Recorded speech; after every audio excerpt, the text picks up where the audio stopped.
All right, Sarah, are we ready on your end? Yep. Perfect, thank you.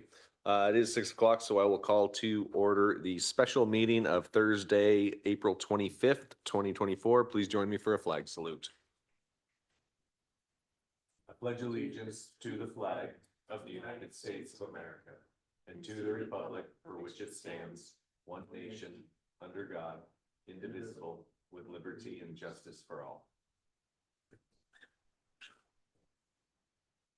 The Assembly of the City and Borough of Sitka would like to respectfully acknowledge the traditional First People of Sitka.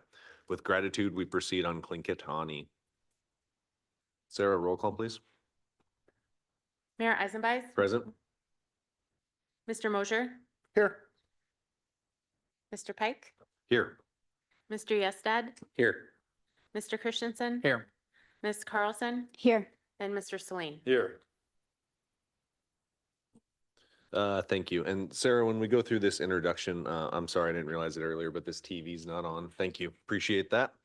So tonight we are gathered to interview our two municipal attorney applicants that we move forward to the interview round. We do have an hour scheduled for each of their interviews tonight, with a brief break in between.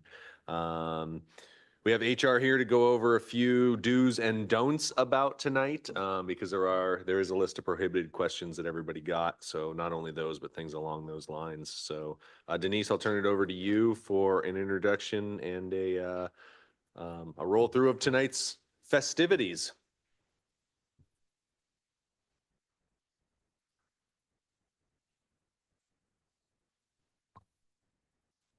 Okay, good evening. Denise Salter. I'm the Human Resource Generalist too, with the city. And Assembly members and Mayor Eisenbeis. So we do have two interviews this evening and just wanted to go over briefly. You have a hard copy of interview questions in front of you. From what I understand and talking with Mayor Eisenbeis, is that this will be more of a, not really a roundtable, but kind of a more free interview. So we provided some sample questions, and I hope you all had a chance to review kind of the do's and don'ts of questions. So basically any questions, prohibited questions that are to avoid discrimination, any questions regarding race, gender, religion, age, or disability, just a friendly reminder, we want to stay away from those. And that kind of give you an idea of, with our first and second interview, what I'll do is we'll get them online on the Zoom meeting. I'll introduce each and one of you to our applicants. And then at that time, I will hand it over to Mayor Eisenbeis to kick off the interview. So I just wanted to go over that briefly and then see if there was any questions that any of you had prior to our first interview in about 12 minutes. At this time, we have not. That will come after I get direction from the Assembly and the Mayor in regards to kind of the second and the third phase of the interviews. And that's what we've done in prior attorney interviews.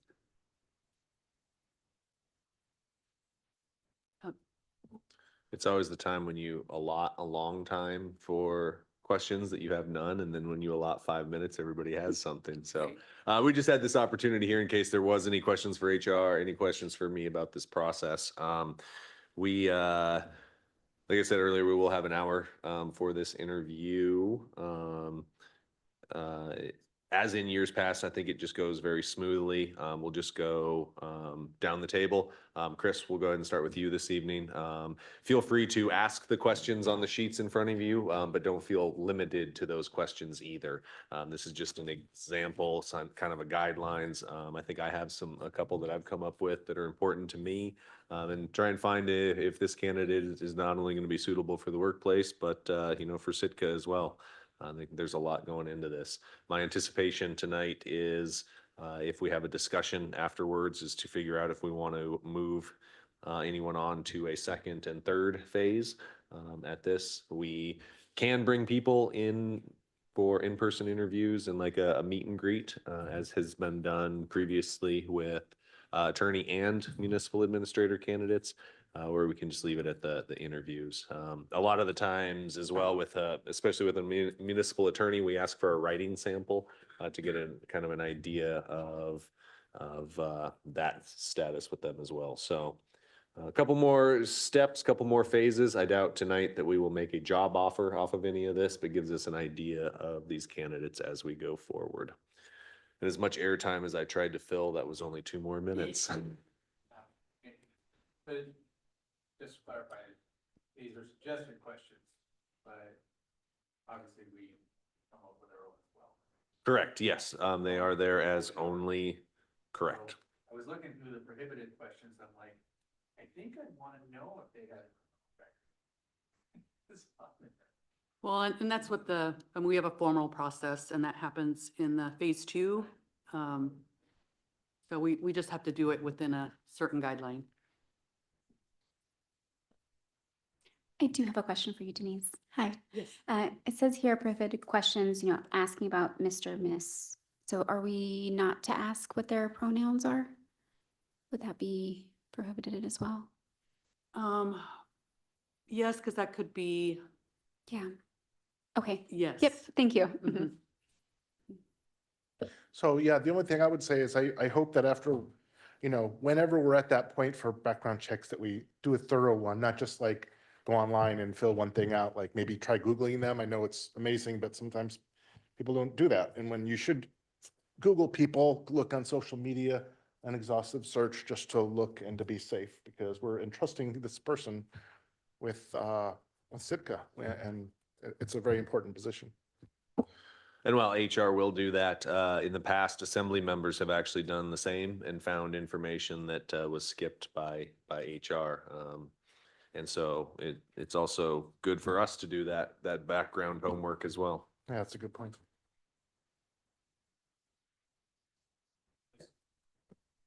Denise, since the question came up about adding any other questions that the assembly may like to ask, do the same questions have to be asked to all applicants? If a question is added, does that same question then have to be asked of the second applicant? Best practice is to make it a fair playing field. And for most positions, we usually have the same questions.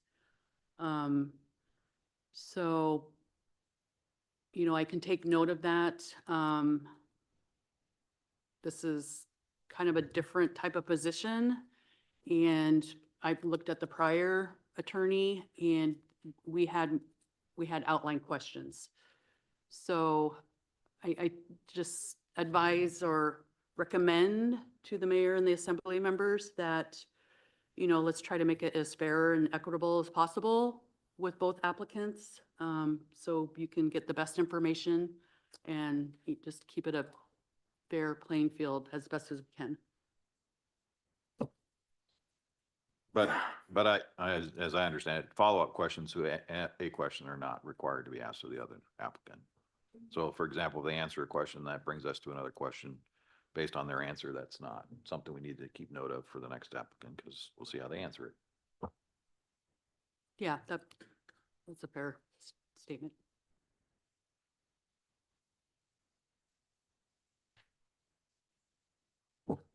Anything else from the assembly before we get going here? We got a couple more minutes before the interview can kick off, but well, if anything pops up, just go ahead and shoot it out. But thank you, Denise. We appreciate it. And we'll stand by for a couple minutes for our introduction of our first candidate. Okay, sounds good. Thank you.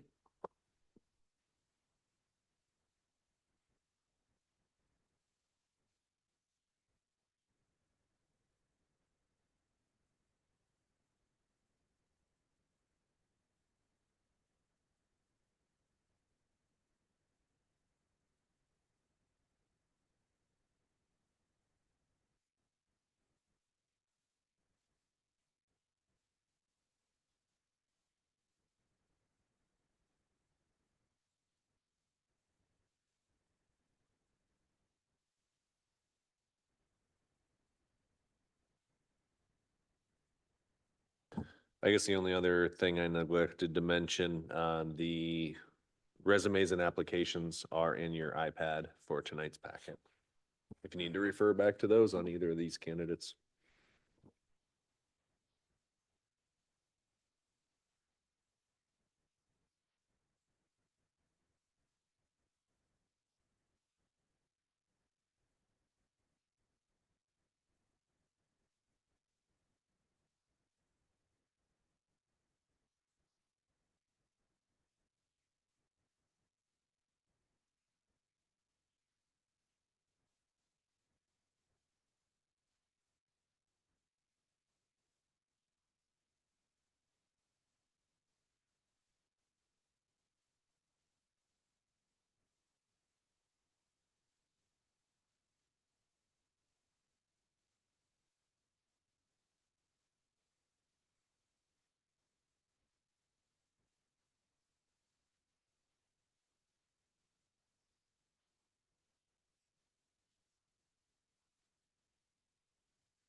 Yes. Good, perfect.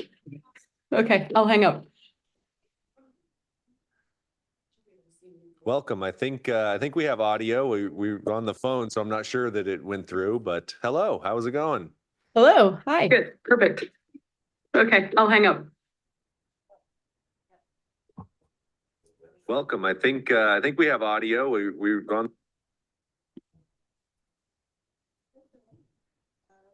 Anne Marie, can you hear us okay? This is Denise Salter, the HR generalist too.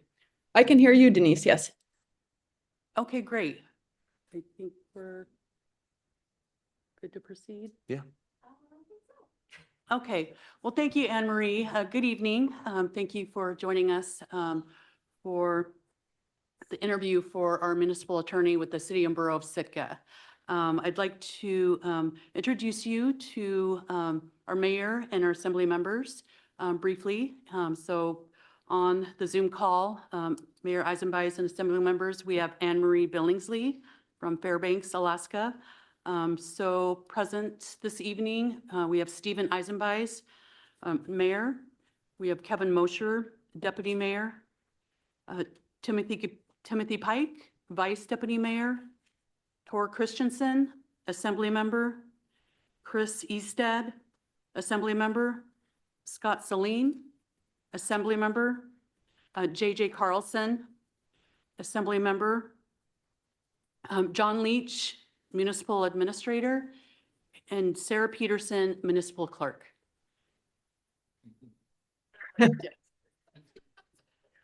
So. She purposely hides off the camera like that.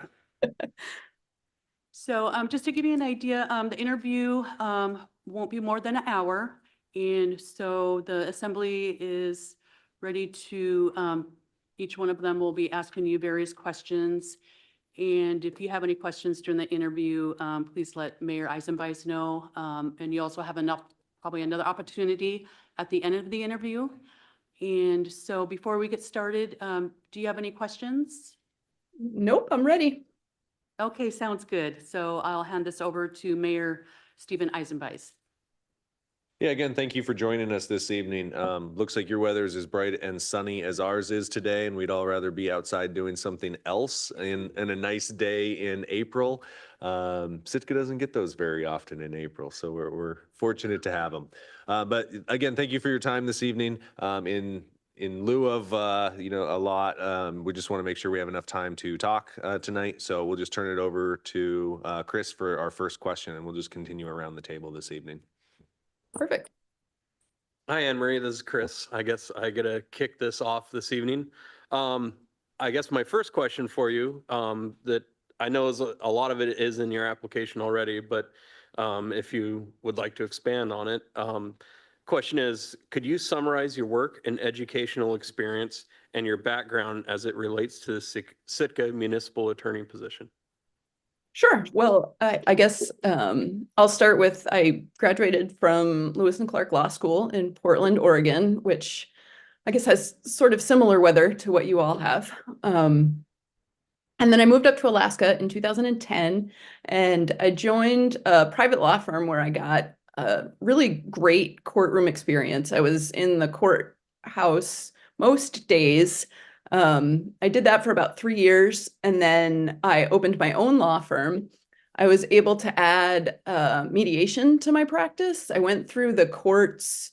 Well, in order to be hired as a mediator through the court system, you have to go through this pretty rigorous training with a mentor, and before they unleash you and let you mediate your own cases. But those mediation skills I still carried with me. They turned out to be quite helpful in my future negotiations and negotiating contracts and collective bargaining agreements and things like that.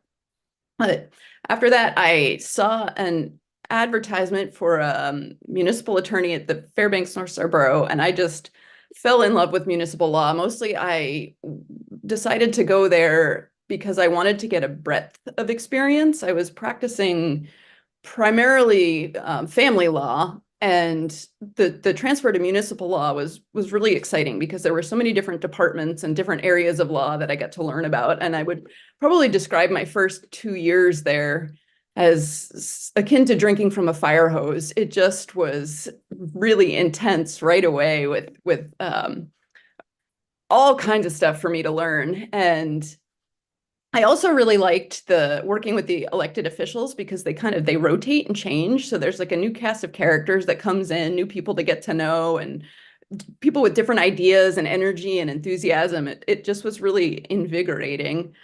And it also was a great way to get sort of deeply involved in my community. I really liked the public service aspect of it, and I felt like I was really able to add some good value there. And then after 6 years there, I got this opportunity to take about 6 months off and spend time with my family, and we traveled, and I got to get more involved in my kids' schooling. And after that, I said, okay, it's time to get back to work. And I returned to my private practice while I waited to figure out what was going to be next. And then I saw your opening, and that brings me to here. Great, thank you. Evening. So I'm gonna, we have a number of questions laid out here, but this is previous ones we've hired is, so I see from what you just said in your record that you've got a fair amount of experience working with in the office of the municipal attorney. And I found that the job is kind of shaped by the person who's in it in a lot of ways, priorities and how they deal with things. So my question is, what do you see the job as the city attorney being? And your kind of your role within the large, as part of the city government or the municipal attorney's role in the city government? Well, I guess my vision of my role as a municipal attorney has always been to try to help improve the quality of my clients' work. So whether that's helping to draft an ordinance or a resolution, if you're coming to me with just an idea or something polished that I could then give you some advice on, a lot of my response will be based on what your needs are, because I'm really here to serve you and help accomplish your goals. Part of the reason that I like municipal law so much is not only is there an assembly, but also department directors and things like that. And at the Fairbanks North Star Borough, I was able to really kind of see where I could add value. I'm not interested in a job where I can just sort of sit back and wait for the questions to come to me. I'm much more proactive and trying to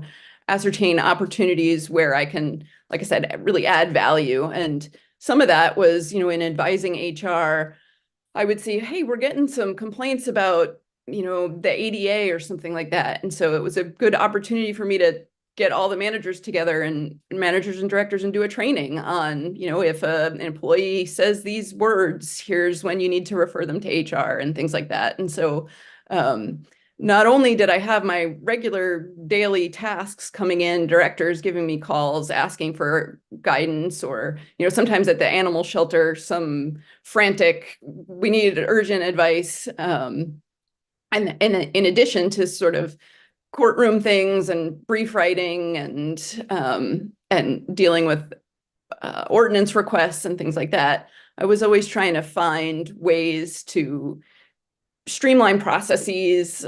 For Parks and Rec, for instance, I went through all of their forms and was able to come up with a process where these are the times you need to consult with legal. These are the times when if you just use this form, I don't need to hear about it, so that it could make everything more efficient and sort of run more smoothly. So I guess the long-winded answer to your question is I want to make a difference. I want to make things better, but I'm really responsive to my clients' needs and wants. And so whether my clients are you all or the directors or the administrator or whoever it is that needs the legal advice, I'm happy to try to help however I can.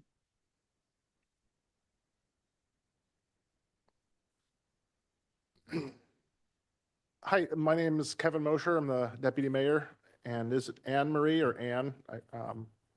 It's Anne Marie. Okay, Anne Marie. I didn't know, some people prefer just shorthand or whatever. So, okay, Anne Marie. So as Tor said, we have some questions lined out. I'm going to alter one a little bit. The main question given was, please give us an example of your ability to work under pressure and deal with deadlines in a legal environment. And I'll just kind of add to that, from a municipal standpoint, it can be pretty busy at a municipal office, even in the small town of Sitka. It can be a lot happening. Could be lawsuits that are filed against the city or what have you. And sometimes there could be multiple ones.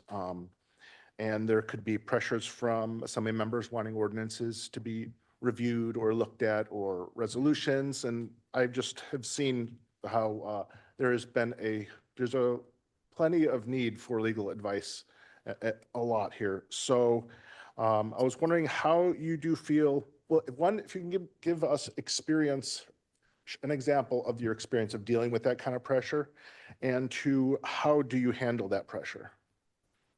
It's funny because I feel like I lived through 6 years of that kind of pressure, but really it was the last year or so that I was at the Fairbanks North Star Borough. We had an attorney that was, we had an office that was supposed to have 5 attorneys in it. And during my last year, there were only 2 of us that were there full-time. We had another part-time attorney that had moved abroad and was working on generally assessing appeals, but it was the two of us. We were trying to recruit for additional attorneys, but we just had to sort of triage and take on the work of 5 full-time attorneys. And it actually was a really good thing. And I look back at that last year as maybe one of my fondest, because it forced me to become just extremely organized. And with each task that came in, I had to do my own prioritization, because I'd have some directors that just would typically wait until the last minute, and then their requests were on fire,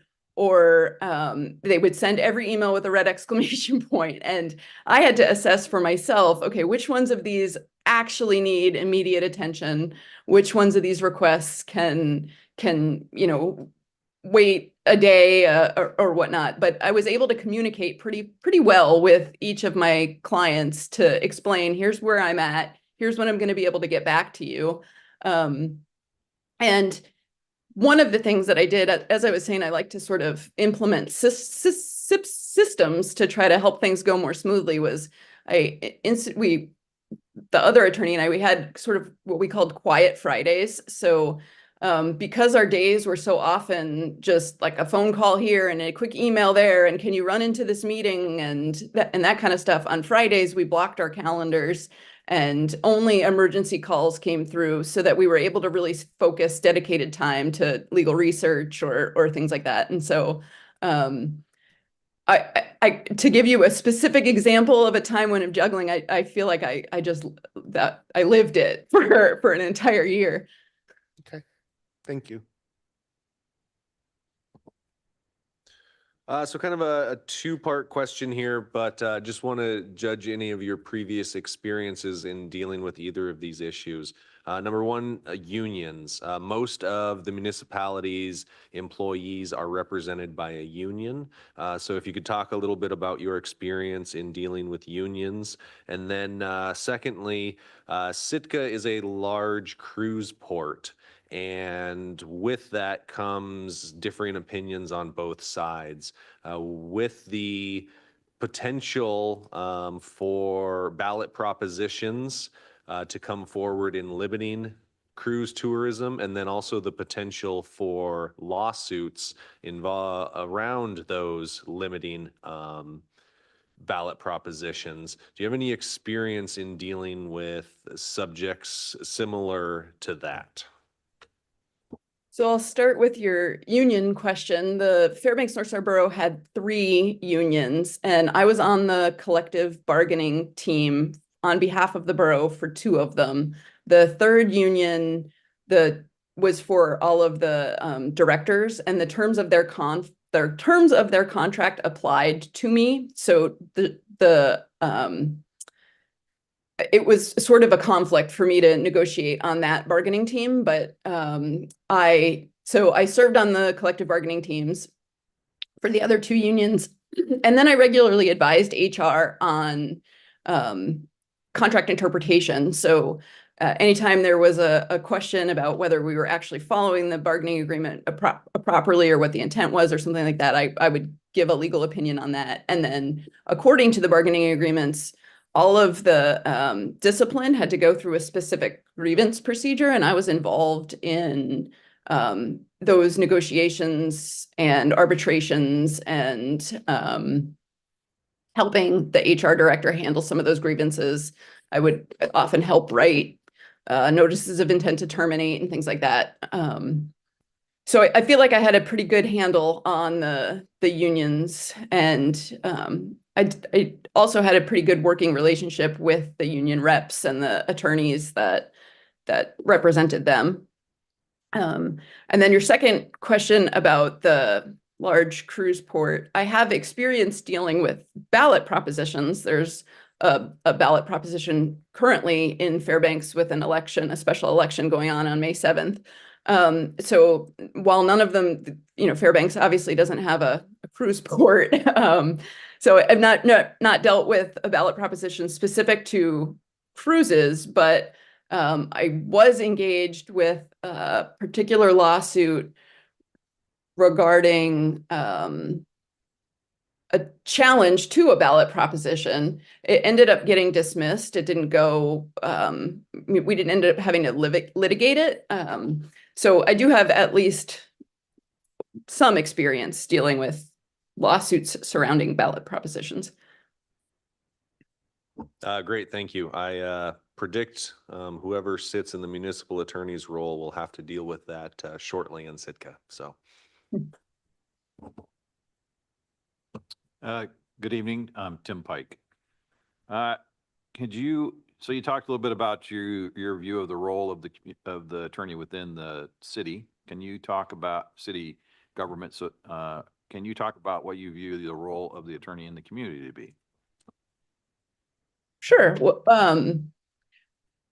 so I read in your job description as well that the attorney doesn't give, direct legal advice to the general public. And I think that's wise, particularly when there are so many competing demands. But I think the attorney really can be a public face. There are different schools of thought of different attorneys that are willing to do things like press conferences on the courtroom steps and things like that. I've never done that, though I have responded to media inquiries and things on particular topics. And I've also worked with the different department directors or things in preparation for media interviews and things like that. But I view myself more as a behind the scenes character, but I don't have any hesitation sort of playing that public role. Thank you. Hello, my name's Scotty Celine. I was wondering if you had any experience up in Fairbanks dealing with federal agencies that are professional obfuscators or dragging their feet. Particularly, like, do you got any buddies that work for the Bureau of Indian Affairs? If you get the job in Sitka, I'm going to be doing my best to have a resolution passed so that we have the Bureau of Indian Affairs appear in front of this body to answer questions about some properties that have decades-long obfuscation, and trying to get the Bureau of Indian Affairs to help people who are involved in those properties settle something here in town. Be great if you had connections in there, because we're not getting anywhere here. So I don't have any buddies that I, or anybody that I could really call up from the Bureau of Indian Affairs. I do have some experience negotiating settlements and things like that with property, but and I also have some experience with federal agencies because of Fairbanks's dealings with the Clean Air Act and our and we would have some pretty large meetings in the borough. But I can't speak to any specific experience with the Bureau of Indian Affairs. Nobody can. Thank you. JJ Carlson here. What are your strengths as an attorney, and then what are your areas to grow? So I think one of my greatest strengths is my ability to maintain positive working relationships and to collaborate. I think I wrote that in my cover letter, but it's really served me well. I've developed a pretty strong network of municipal attorneys across the state from my 6 years of going to AMAA conferences, and I've also gone to all of the IMLA, which is the International Municipal Attorney Association conferences, Lawyer Association. They're tricky. IMLA and AMAA. One's lawyer, one's attorney. But I have a pretty good network of other municipal attorneys that I can call, that have called me, that we bounce ideas off of, or how would you deal with this, or am I on the right track? And that's been really great. And then similar, I had really great working relationships with many of the directors that I've advised, and so the Fairbanks North Shore Borough has had quite a bit of turnover in their director roles, and I still stay in touch with many of the previous directors and can even call them when someone's asking me a question and I'm like, wait, we don't have the institutional knowledge here anymore, and I really could benefit. And so I think my ability to maintain those connections and continue to have them has really served me well. And then in terms of a weakness, I think I really struggled initially with sort of saying no to a particular client's timeline or request and setting boundaries. But I through that last year of being so having so much coming at me, I really got much better at sort of prioritizing and communicating really clearly my expectations and my abilities and my timelines and things like that. But I think it'll be a whole nother learning curve if I come to a new municipality. And I think I've got some pretty good experience to equip me for that. Thank you. And some areas to grow within your knowledge of Bureau of Indian Affairs too, huh? Thank you. Okay, I guess we're back around to me. So this is a hands-on position with one support staff, sometimes requiring long hours and getting to hang out with us on a lot of Tuesday and Thursday night meetings. And working weekends. Do you have any concerns about this that might pose any difficulties? No, I think that kind of comes with the job. When we were down from 5 attorneys to 2, we had to split up all of the night meetings. And by code, the attorney had to attend all the planning commission meetings, plating board meetings. We were just, I would play evening meeting bingo. And if for 5 nights in a row, I had night meetings, I got a bingo. So there were very many long nights and weeks in there. Great, thank you. So back to Tor Christensen again. I am going to take one directly off of our list because we've kind of touched on it peripherally, but so Sitka has a large Tlingit population, and we have a government relationship with the tribe here, which I like to think is quite good. So what is your experience dealing with the Alaska Native community? I know Fairbanks has its own, so can you expound on that a little bit? Sure. Well, actually, when I was in private practice, I handled a pretty controversial ICWA case, which is the Indian Child Welfare Act, where I represented a Native father, and it was sort of treading on new areas of law. And so the NARF, the Native American Rights Foundation, and the tribe, and the Tanana Chiefs Conference, and the Office of Legal Services, I get them all jumbled. They were all involved in this case. And so through that, I got to sort of understand some of the legal side of how these organizations operate and how we could all collaborate towards this common goal. And then after private practice and in working at the Fairbanks North Star Borough, I also had some experience working with different Native groups, and nothing on a more formal level like you're indicating, but I have regularly, I guess I have regular experience in interacting with tribes and sort of understanding how they work.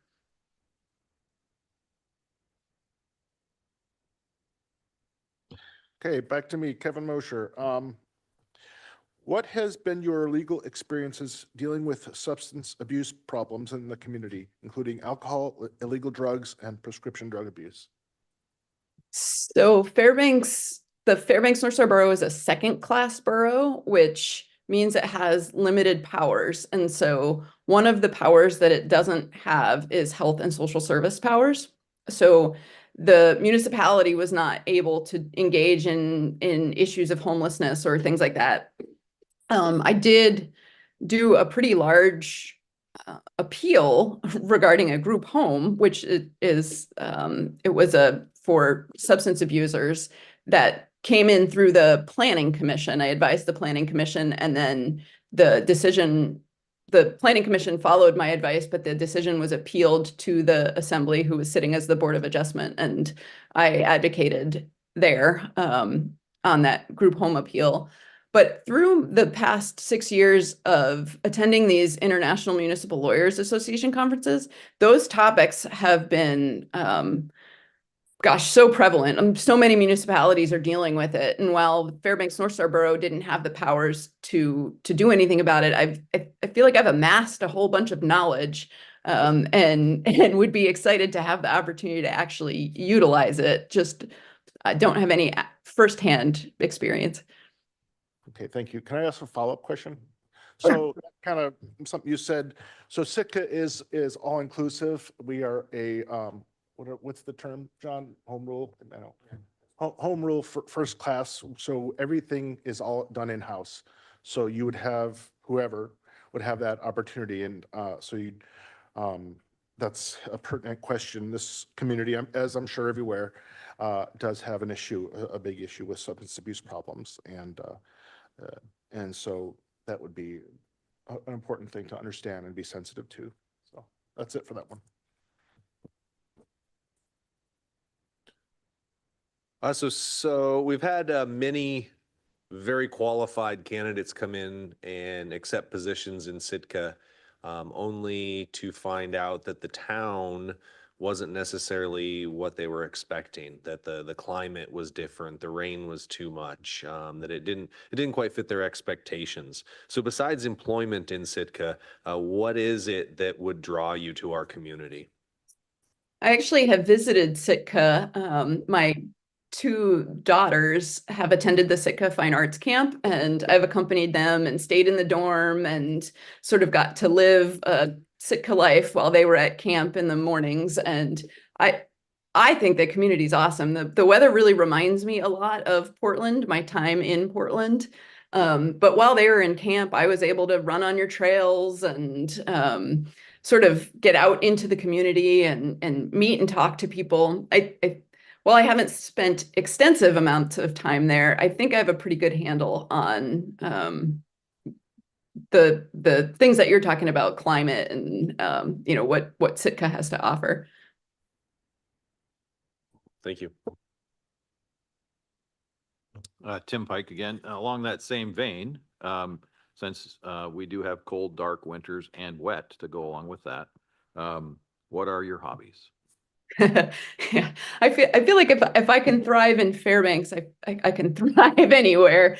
But similar, when I moved to Fairbanks, I looked at what are the best things to do here, and cross country ski was at the top of the list. It's just such an easy way to get out in the dark and stay. We have so many lit trails, cross country ski trails here that are just phenomenal, and so.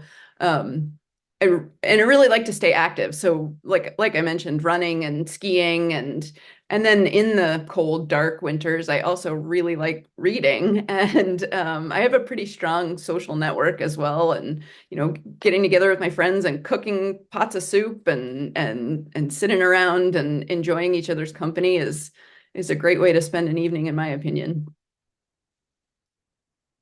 Thank you. No further questions from me. Thank you, Scott. JJ, what has been the most significant achievement for you as an attorney? I guess I'll answer that in 2 parts. My favorite achievement was I helped the Fairbanks North Star Borough become a member of the Alaska Library Network when they were starting to get that to this concept where you could go to your own library and then get library books mailed to you from all of the other the members of the library network. And I helped draft the contracts and things that all of the other municipalities then signed off on. We had the highest number of changes and things to their draft agreement before our municipality would sign off on it. And afterwards, I don't know if he was a director or whatnot, said, okay, pretty much we're just going to use yours and have all of the other municipalities sign on. And the reason I mentioned that one is I think it's awesome to go to the library and be able to get books from all around Alaska. I think that was just a really great achievement, though my role was, in drafting the contract, not in coming up with the concept. But in a more, I think one of the other more satisfying things has been this mobile home tax collection effort that I engaged in at the Fairbanks North Star Borough. We have a really streamlined process in state statute. It applies to all of the municipalities on how to foreclose when people don't pay their property taxes.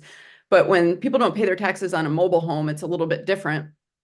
And I was able to, I was calling it like a campaign, but go after, there's a provision in state statute that allows you to do personal judgments against unpaid mobile home taxes. And so I was able to send out these demand letters, and my legal assistant had a tracking sheet of how much money we collected after the demand letters went out, and then after we sent follow-ups, and could instigate lawsuits to try to get these personal judgments on these mobile homes. And we actually had a lot of fun. I mean, it kind of sounds goofy on a tax collection thing, but we actually had a lot of fun tracking it and celebrating when we were collecting these taxes that had gone uncollected for a while. Thank you. All right, this is Chris again. What other qualifications would you bring to the job that would make you the ideal candidate? Other qualifications, like in addition to my stuff on my. I guess maybe something that's not on your resume. Sorry. No problem. I think one of my assets is I'm a hard worker, and I think I could make a pretty positive impact with my knowledge and skills and enthusiasm. I'm also a pretty fast learner, and I relish the opportunity to learn new things and continue to grow. One of the things that I'm pretty excited about, I've not given advice on, so as I was saying before, Fairbanks North Star Borough is a second-class borough, and so we don't have a police force. And I was listening to your one of your budget meetings where you were talking about maybe having these body cameras, and I was like, oh man, I sat through so many of these IMLA and AMAA seminars where people were trading their policies and talking about the legal nuances between having these body worn cameras. And I think I have a lot of knowledge that could really help you all. And I think my positive attitude also can be a pretty good asset.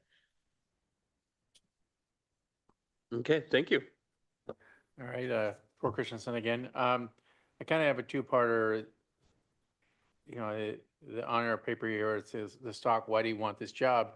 But I'm going to twist it a little bit and say, okay, what do you hope to gain by getting this job? I mean, personally and professionally. And then finally, I don't expect that to be super long, but if you are for the job, when would you start? When would you be able to start? Excuse me. So I guess the first part of your question was mostly, why do I want this job? Is that? Pretty much, yeah. Okay, so in deciding whether to apply to this position, I did a fair bit of research into, so I reviewed your strategic plan, which I think is awesome, and I hope you guys are all proud of it. And then I listened to the most recent, I don't know what you call it, state of the city or borough address or something like that, that the administrator gives, so that I could kind of get a good picture of what your current issues are and what accomplishments you all are proud of. And, I've read your code, and I've read the charter. I've streamed a number of your meetings, and I just am very impressed with the efficiency and concise, thoughtful comments that your meetings are run, through which your meetings are run. And the level of engagement and preparedness of the assembly members is pretty inspiring. And so one of the things that I'd hope to gain out of this is really to part of the allure of this position is working with engaged, enthusiastic people. And I think, I mean, you guys could tell me I'm totally wrong there, but I think I've seen that. I know I've at least seen it in some of your meetings.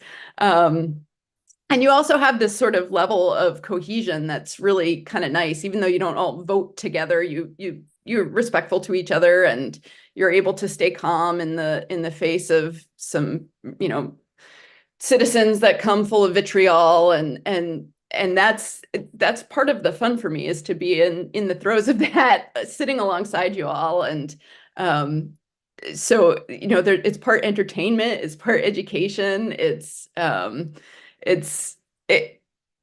think it would be a really good place for me to learn and grow. Okay, now I don't remember the second part of your question. When would you be able to start if you were offered? When would I be able to start? Sure. So I know that the current attorney's last day is June 30th, and I would love to have some overlap, if at all possible, just because I think that would be really valuable to me. I do have a firm and things that I have to wrap up, and I actually have some travel planned in June, but I don't know how flexible you would be in me coming and then taking time off in June and things like that, but somewhere in the next, few months.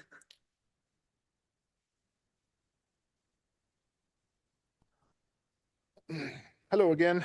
I'm just trying to drill down on a question here. The upstairs office is kind of small. The assembly only supervises 2 people as a whole, not individually, as a whole. The administrator and then the attorney. And so there's kind of 2 questions.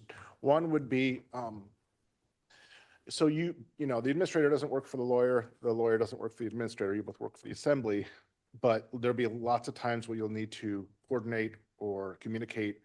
And I just want to make sure that you have the desire and the ability to do that.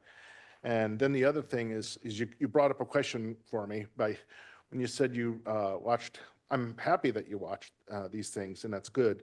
But this assembly, and I think people, we don't always agree, but we try to be thoughtful and talk. But there could be elections in the future that bring in people who, they're duly elected, and that's good. But maybe their communication style is a little different.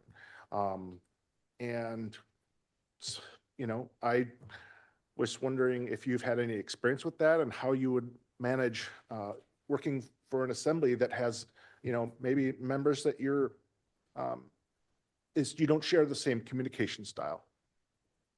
Yeah, so as part of my preparation, I actually went back and watched John Leach's interview from 2019 to try to get a feel for, how would I like working with this administrator? And and one of the things that I really liked in the job description, and I don't know how often it happens in practicality, but that the attorney would sometimes have to act as the administrator if something was, if there was a vacancy or something like that. And part of what I liked the best at working at the Fairbanks-Northstar Borough, we had these brainstorming meetings with we had a chief of staff. The structure's a little bit different there, but that's essentially what your administrator is.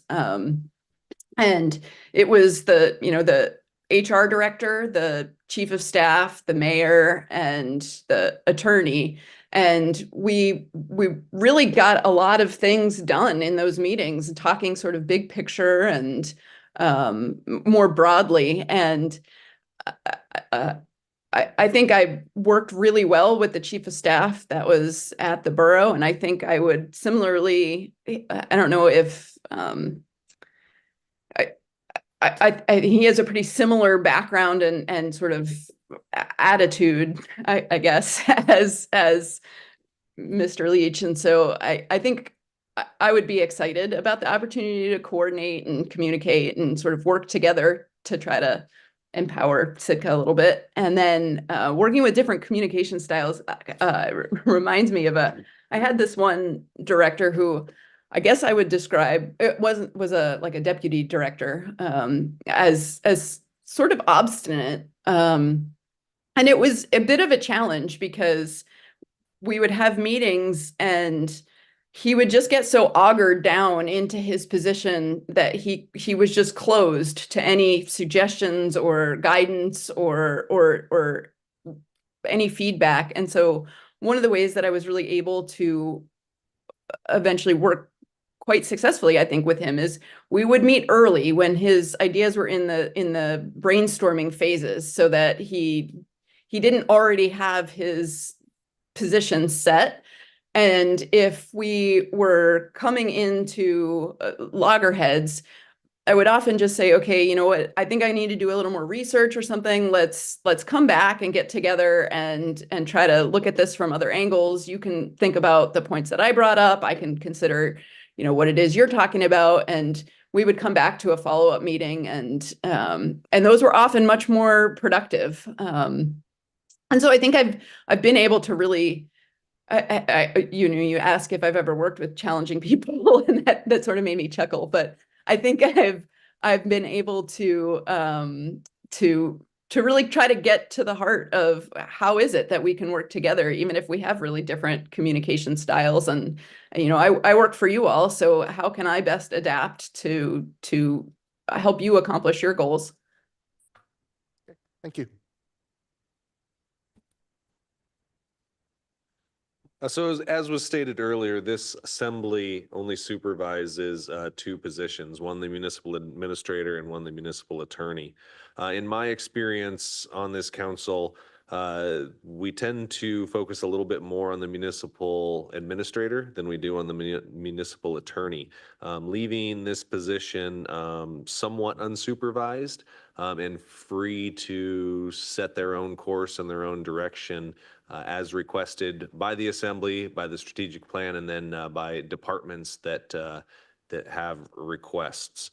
Along with that lines, it only has one support position available for it currently. How do we as an assembly get assurance that while we may be a little bit more hands off with this role, that we're still getting a work product daily that is cohesive with the job? Well, I think my track record, my experience will demonstrate. I don't know how you guys all go through reference checks or whatnot, but you know, I'm a pretty dedicated, committed worker, and I want this job because I want to make a difference. So I have no real interest in, you know, not doing good work, or you guys are not watching me, so I'm not putting in the effort or anything like that. That would be a counter purpose for me. But I think I'll be able to just earn your trust, you know, as you work with me and see the product that I produce and the advice that I can give, and the that you'll have confidence that I don't think you'll have any question about what it is I'm accomplishing or whatnot. But I'm also happy to give you guys status updates or kind of little briefs on what I'm working on, what I've accomplished, things like that. I'm happy to cater to your needs to be informed.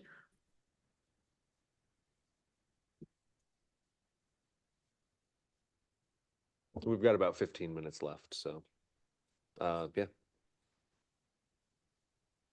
So this is sort of one of those interview questions that comes up in all of them. It's Tim Pike again. So what is the question that we should have asked and didn't so far? You know, I was really hoping you guys would ask me what I did to prepare for this interview, because I have a whole big long list of things, but I tried to get that in there anyway. So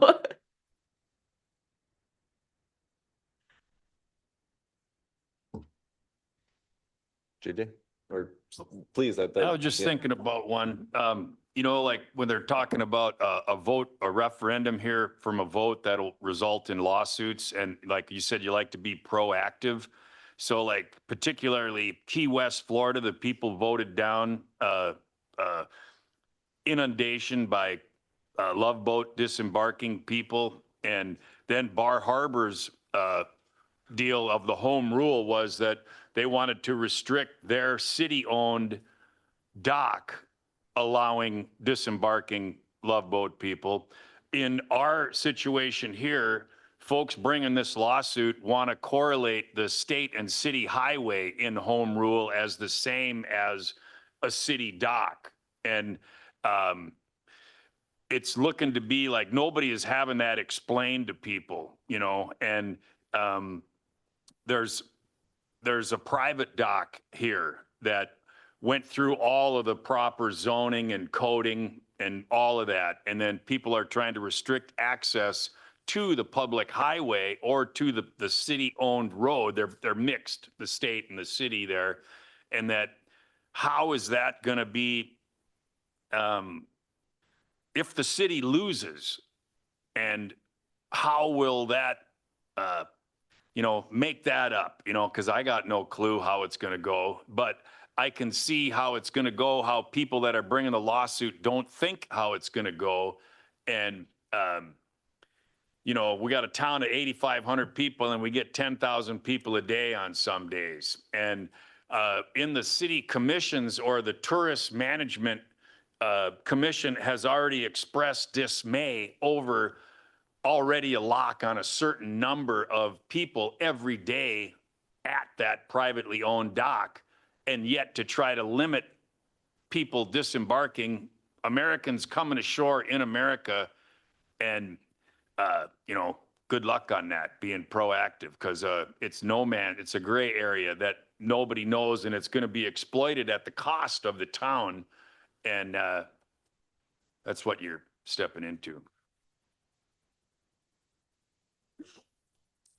I bet the lawyer in here was like, well, there was no question there, so what am I supposed to do?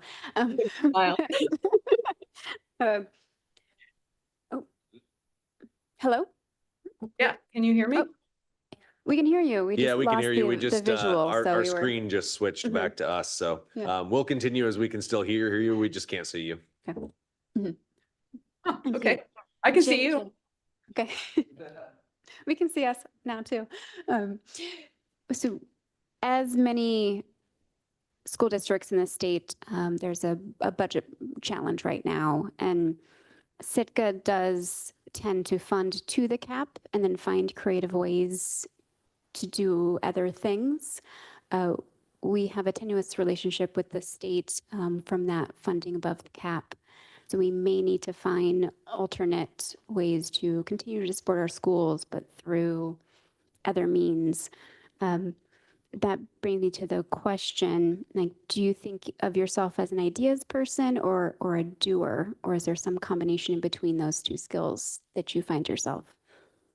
I think I have both of the skills, and I think they're needed for a municipal attorney. I know Fairbanks is also really struggling. That's what this election coming up on May 7th is, whether we can raise the tax cap so that we can try to help fund the schools better. I know, you know, everybody across the state is dealing with this same question about how are we going to support our schools, and I think it's great that you all are asking these questions now, and that's certainly an area where I would love to try to help find solutions. Thank you, because we've recently taken on some roles because we own the buildings, and so maintenance of them are being moved towards us, but there may be some other things needed here shortly, and doing some more proactive coordination in advance to make seamless transitions between responsibilities. So that is probably going to be, just like we were mentioning earlier, there's probably going to be some lawsuits and some special elections in our future versus the tourism industry, that education, redividing the line of education might also be in the future.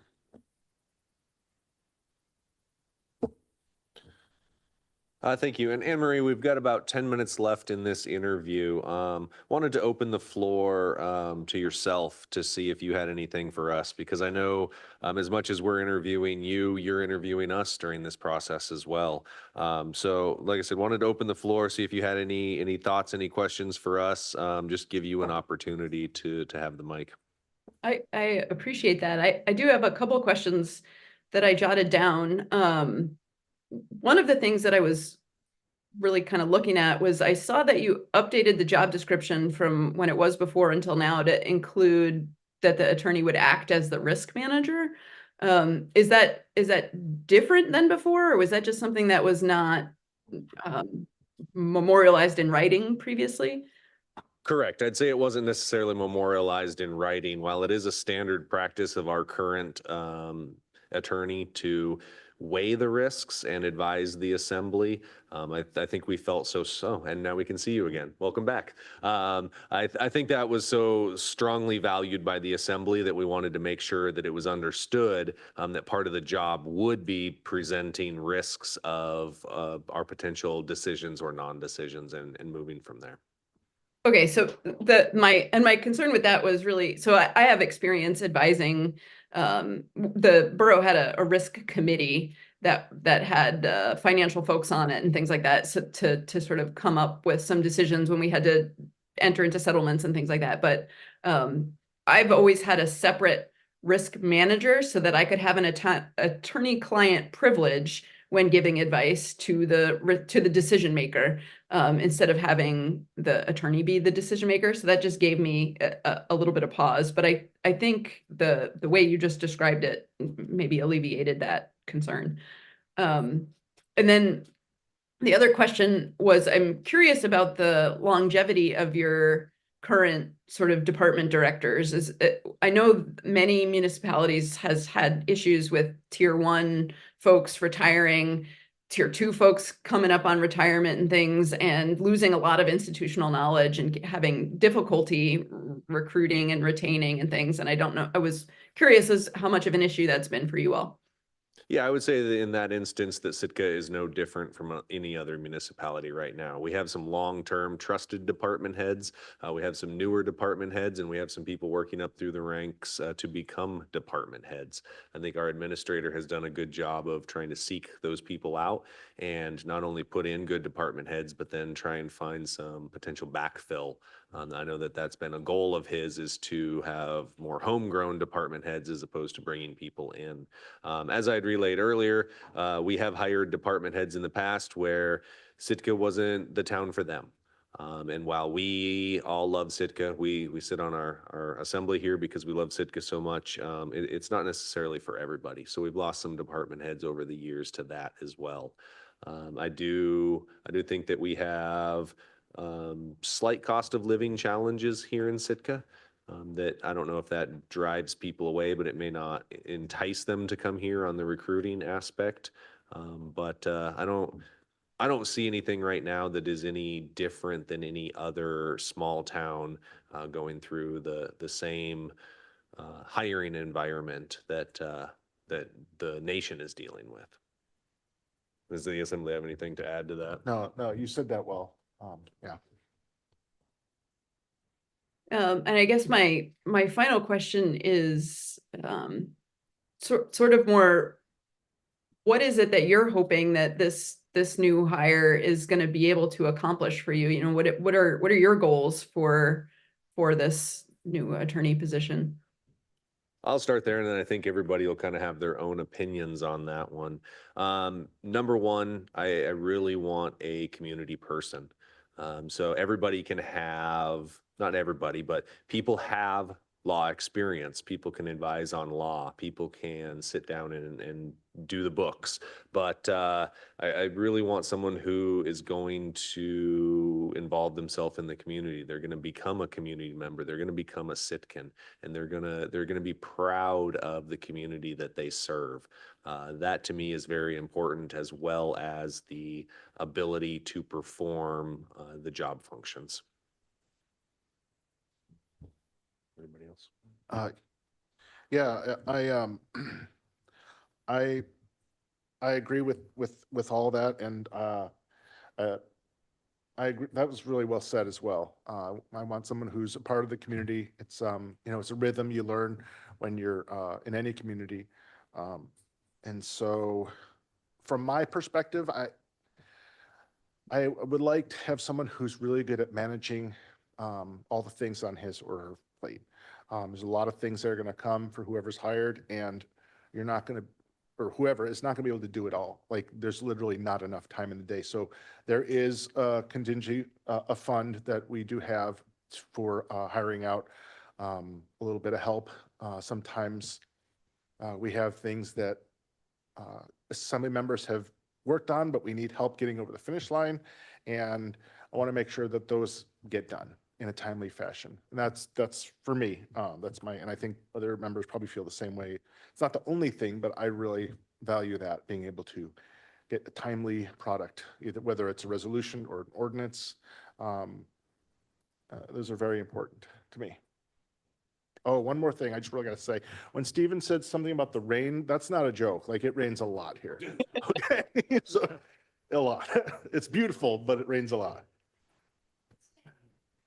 So I would just say something our municipal attorney, a few of them ago, saying is that I will hope, in addition to what has already been said, that you work hard, if you get the job, to keep us out of court. And if you wind up in court, representing us effectively. So, and being willing to tell us what we have to do to stay out of court, which is not always a pleasant conversation. I guess I'm really looking for someone who can be a good cohesive unit with not only the assembly, but also staff. And be able to work closely with all of us and try to push our goals forward.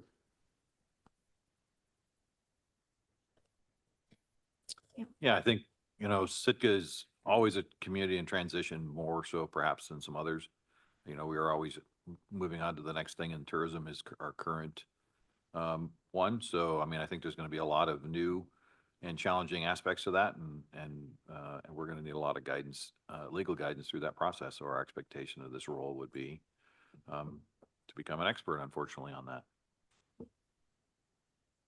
I think you're pretty smart to look at that risk deal, because it really is a tale of two cities here. We got risk that's within 500 feet of this building, and then just down the street in the village, we got risk that's just like a hypocritical aspect of accepting risk on Catley Street. And there's a lot of weasel words in that risk. There should be an element of shared risk that is like the sky is falling, and it's getting that way in liability. And it's the easiest go-to is to charge people for insurance. And but there's something in that of your contract, that risk. To be another person that talks about community, but just go a little bit deeper.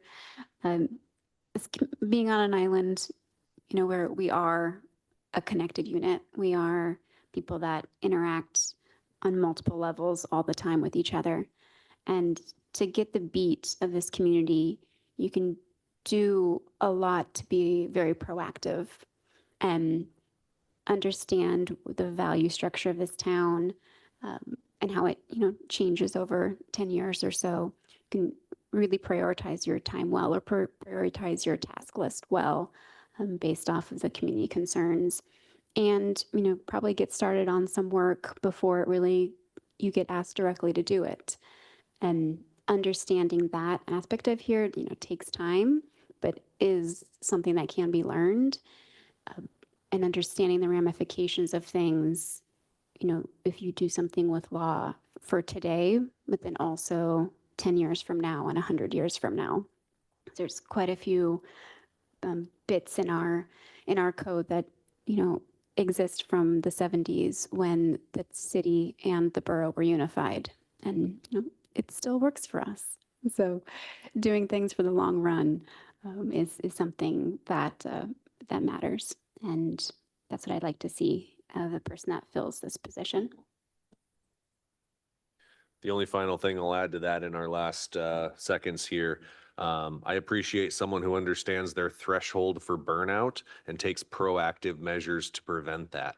That was actually going to be a question of mine on how you deal with that. But I guess I'll make that statement that that is very important to me because we need you here long-term, not short-term.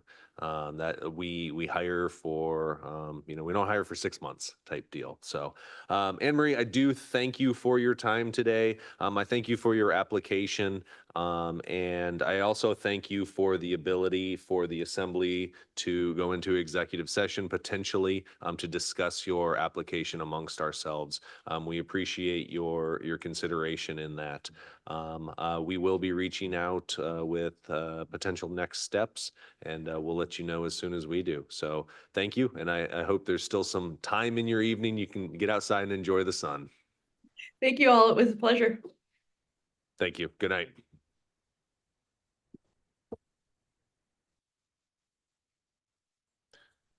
So we'll have about a 15-minute recess until our next interview at 7:30. So please be ready at 7:30.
Hello.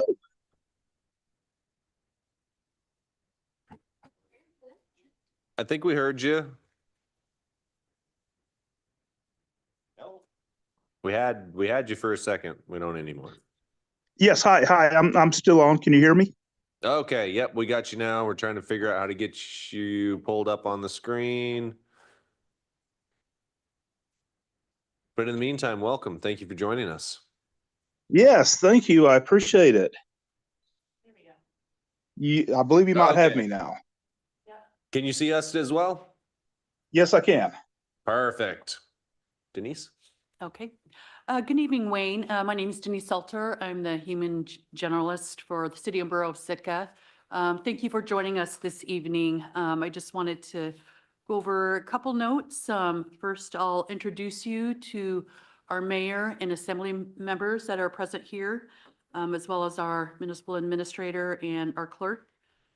So present at this meeting, we have our mayor, Stephen Eisenbeis, Deputy Mayor Kevin Mosher, Vice Deputy Mayor Timothy Pike, Assembly Member Tor Christensen, Assembly Member Chris Eastad, Assembly Member Scott Saline, Assembly Member J.J. Carlson, and Municipal Administrator John Leach, and our Municipal Clerk Sarah Peterson. So just to kind of go over, for the next hour, we're going to be kind of doing a roundtable of interview questions. I believe we'll be done at about 8:30. So you'll have an opportunity at the end of the interview to ask any questions that you may have. So before we get started, do you have any questions before I hand this off to Mayor Eisenbeis? No, I don't. Thank you very much. Okay, if you will, Mayor. Welcome, Wayne. Thank you for joining us this evening. We will be going around the table asking questions on this first interview. So sit back, relax, and enjoy the ride. Okay. Thank you very much. I appreciate the time. Hi, Wayne. This is Chris Yested here. I get to start off this evening. And so I know in your resume and application, you've outlined some of your educational experience. But I was wondering if you could expand on that at all, your educational experience and background as it relates to the Sitka Municipal Attorney position.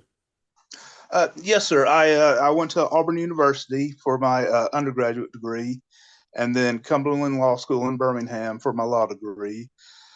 Since then, the most relevant experience I've had, of course, is I was for 9 years I was employed by the North Slope Borough. Started out as an assistant borough attorney.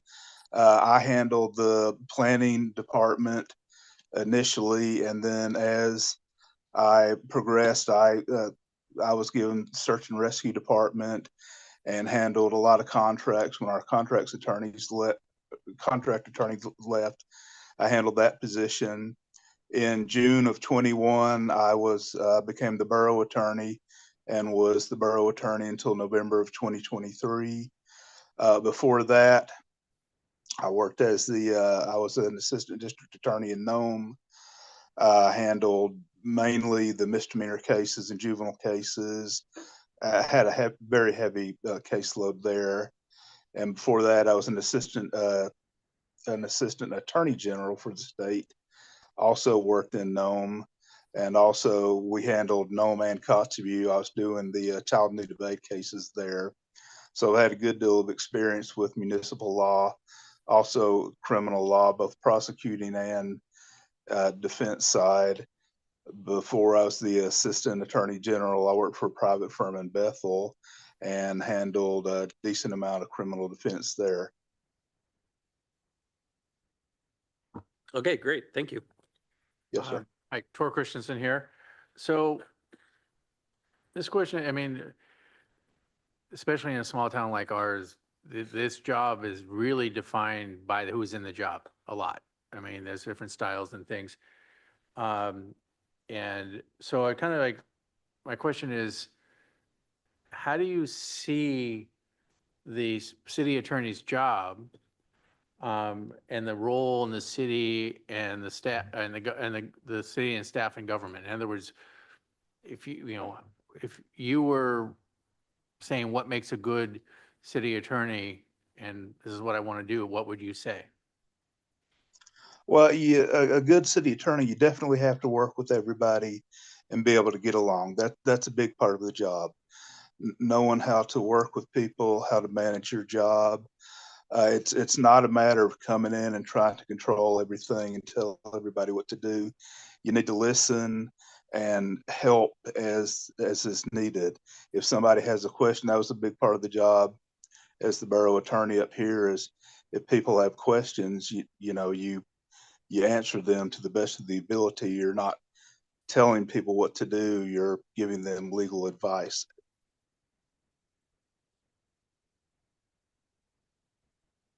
Thank you. Hi, Wayne. Kevin Mosher here.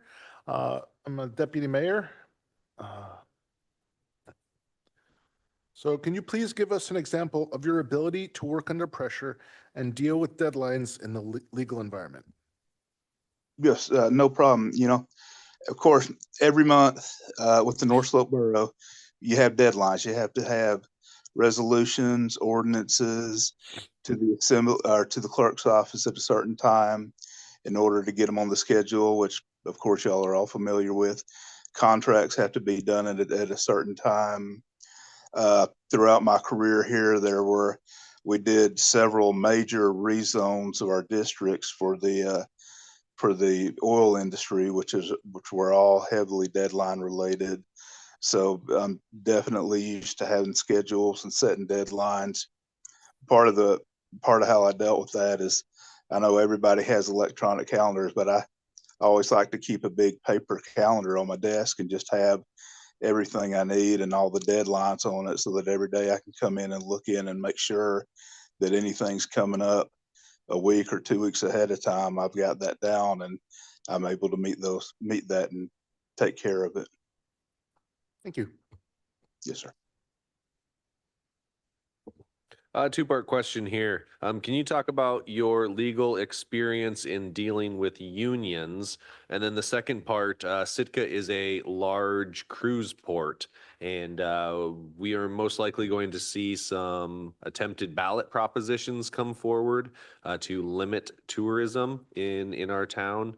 So do you have any experience in dealing with similar ballot propositions? And then should it pass, we anticipate that there may be lawsuits from either side. Would you have any experience in dealing with a visitor-related lawsuits as well? To answer your first question, I have not had any dealings with unions, even though I've worked with the state. That was, not in a managerial role, and on the borough, we didn't have any unions to deal with. As to the ballot issue with the tourism, we do put ordinances on the ballot up here, so I've dealt with that. I have not had any personal experience with, the type of lawsuit you're the potential lawsuits that you're referring to with the ballot initiative for the tourism, but I wouldn't have any issue or any problem dealing with that if it should come up. It's a matter of research and getting to know the areas that are the issues that come up. Thank you. Yes, sir. Tim Pike, I have a question for you as a follow-on almost from Tor's.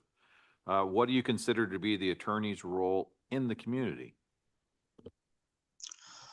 That's a good question. You try to stand up to a certain standard.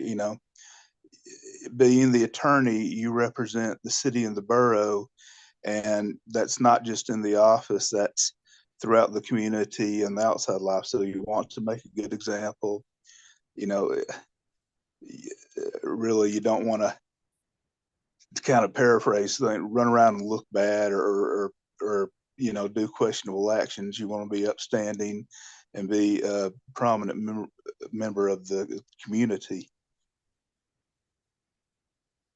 Thank you. Hello, my name's Scott Celine. Do you think that you'd have enthusiasm to sue the Bureau of Indian Affairs for negligence for mismanaging property here in Sitka? If needs be, I mean, it's about what you would want me to do as the borough attorney.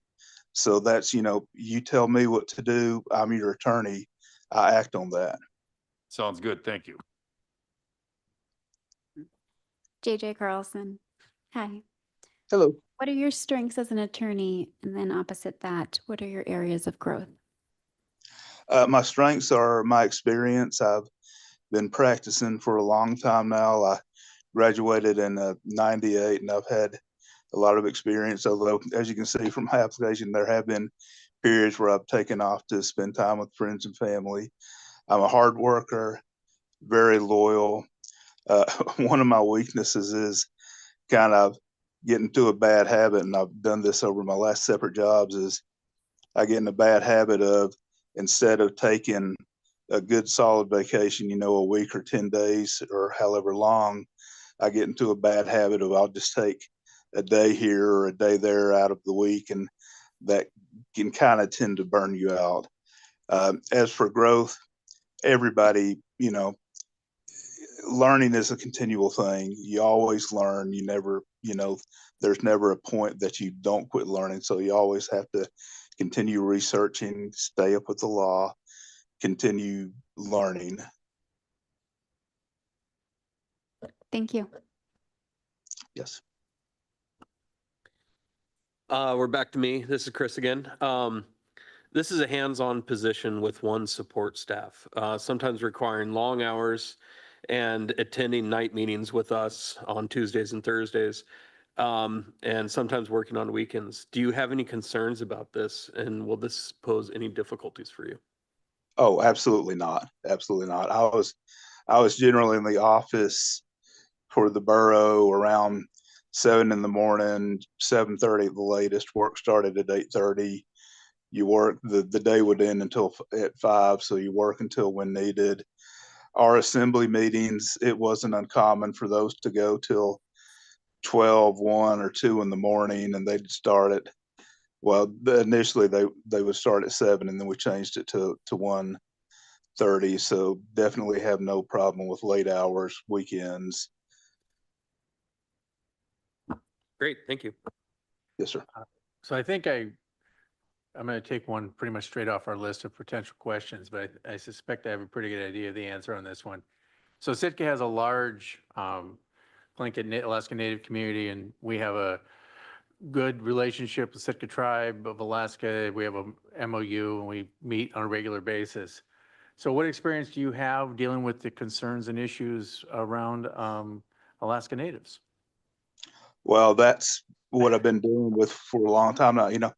Barrow is that's an everyday thing. So it's we constantly, for each of the communities has its own native corporation, has its own tribe, the city government. So I'm definitely used to dealing with all different aspects of tribes, corporations, you name it. Thank you. Hi, Wayne. Mosher again. What has been your legal experiences dealing with substance abuse problems in the community, including alcohol, illegal drugs, and prescription drug abuse?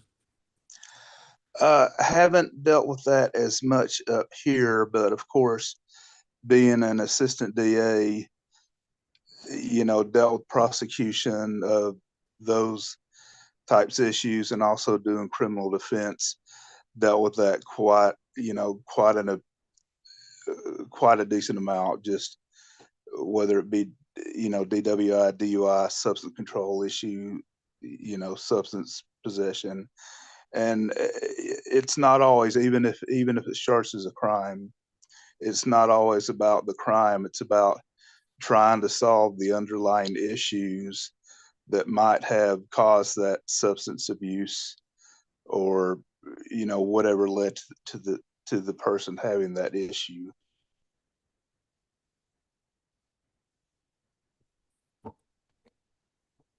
Also, in the years past, Sitka has hired many capable employees for roles in the town. However, once they come to Sitka, for one reason or another, they decide that that was not the town for them, whether it's our rain, our darkness. I would say cold. I think you understand cold more than we do. But when you add the humidity into the cold, I'm going to go ahead and say that it's cold.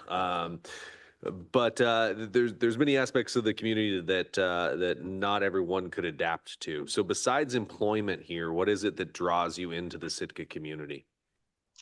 Well, I haven't actually visited Sitka, but I've seen it. Everybody that I know has ever talked about it. It's beautiful. It's a welcoming place.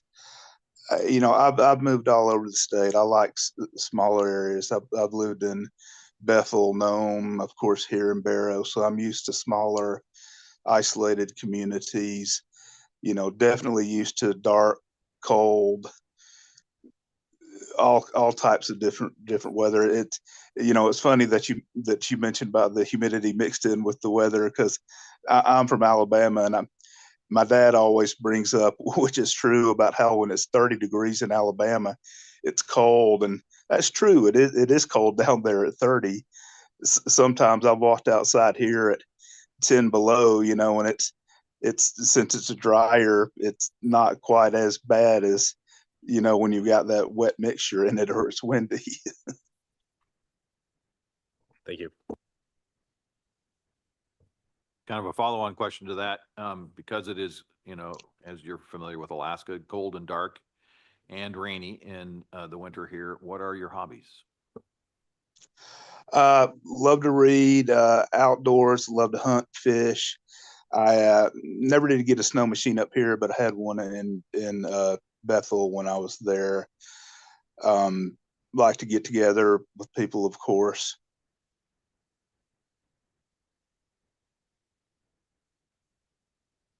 Thank you. Scotty Celine here. Has risk management changed since you started your career in Alaska with municipalities? And it just seems that's becoming a big factor. And like where I'm going with it, isn't it easier just to say no instead of taking the risk of, maybe, I don't even know where I was going with that exactly, but I'm trying to ask the same question I did on the last interviewee and switch it up a little bit. And it's like, from your perspective, have you seen how an attorney manages city risk, whether it's crosswalks, parking, boat ramps, infrastructure in the town, and, deteriorating infrastructure and then stopping access to infrastructure due to unforetold risk, or that, I guess, yeah. I believe I understand your question, and it is a good question, because our risk department at the borough was very involved. Of course, as for how they acted and their policies, they never really changed.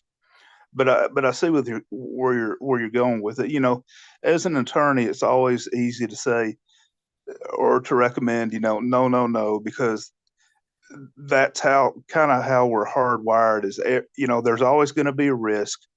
There's always going to be issues with anything that you do. But again, it's part of that is you have to apply common sense. And yes, there's risk to everything, but it's not always no. It's,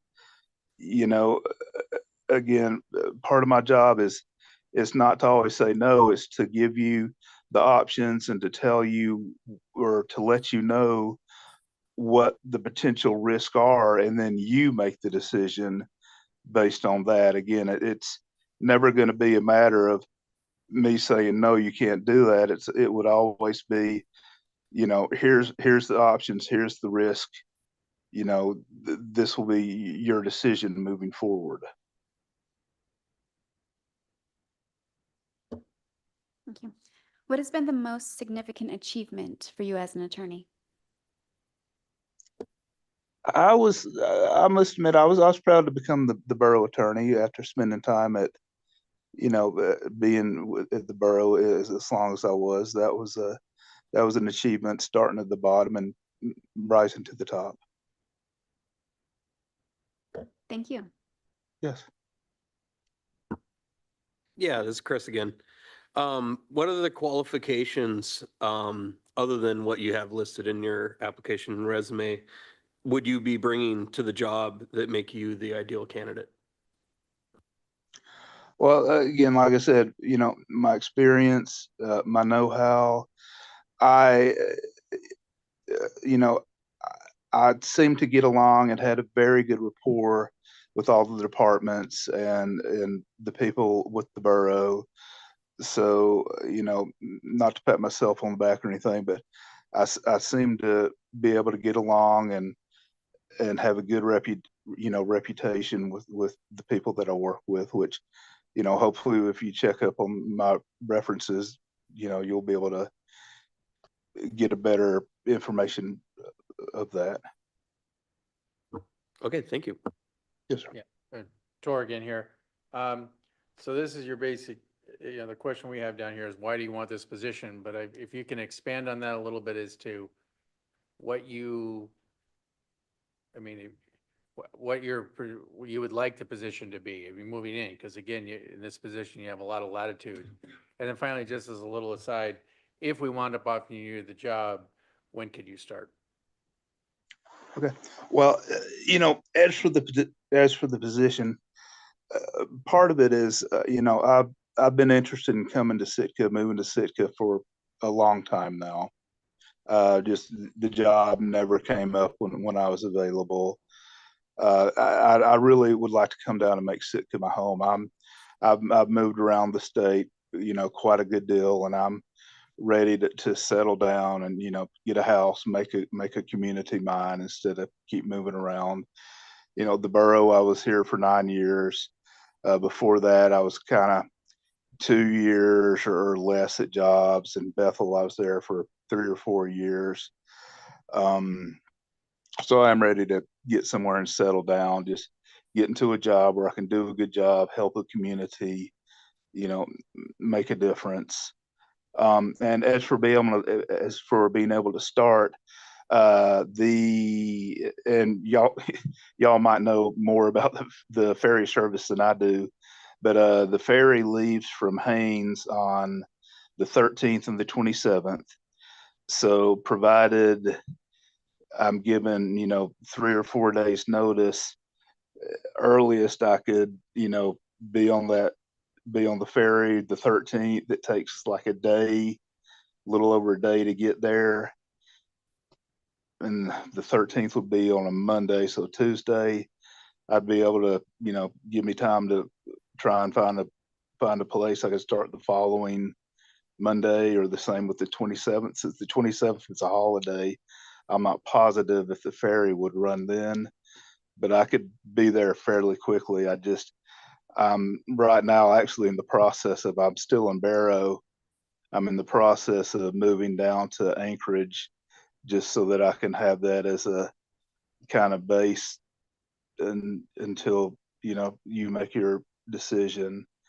And so yeah, the earliest would be probably like the 16th or so if need be, but if I can catch the ferry on the 13th. Thank you. So this is a question we had on there that I kind of just wanted to make a few changes to. So when it comes to stress and pressure, many times, say in Sitka, it's a small community, but you might have to deal with lawsuits, you know, in city, sometimes multiple lawsuits.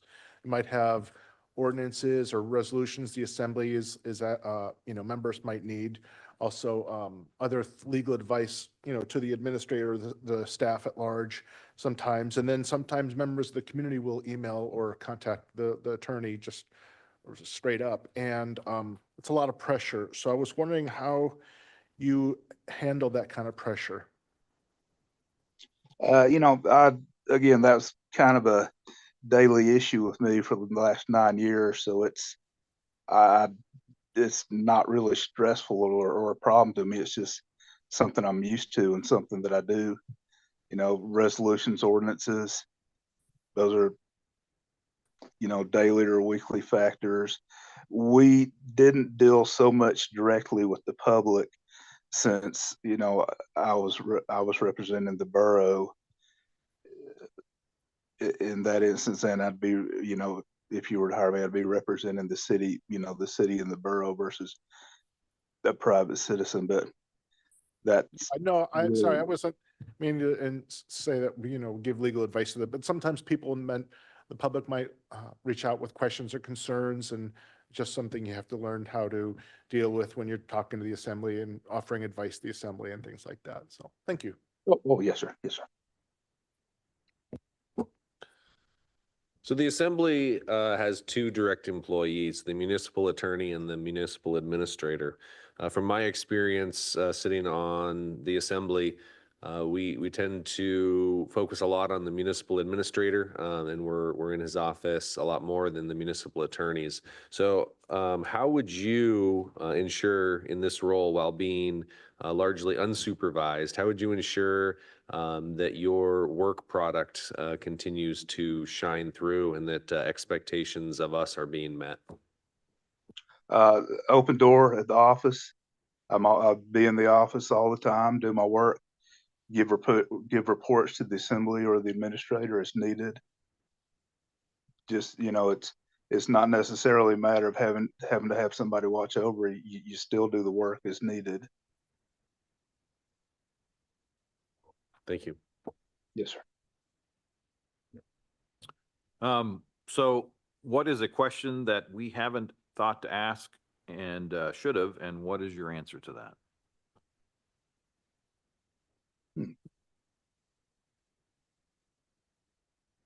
That is a good question. The questions you asked were very good and hit everything. I imagine it'd just be kind of a follow-up as to hard work, your work efforts, and again, the kind of the same answers. I've been doing this for a while and have no issue with, with working hard and spending the time to do what's needed. Thank you. Yes, sir. I was going to try to ask you a question about the media and like,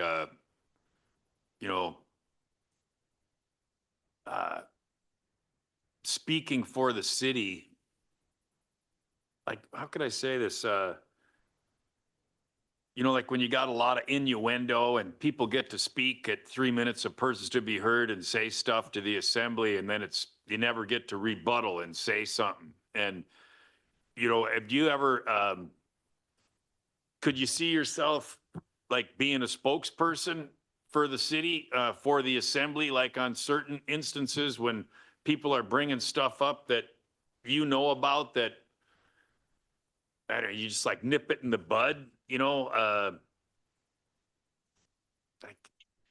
And have I'm to sorry. wait to get here when we got, people making statements and then walk away from the table, and then people are listening at home, and then it just. Any advice on dealing with the media?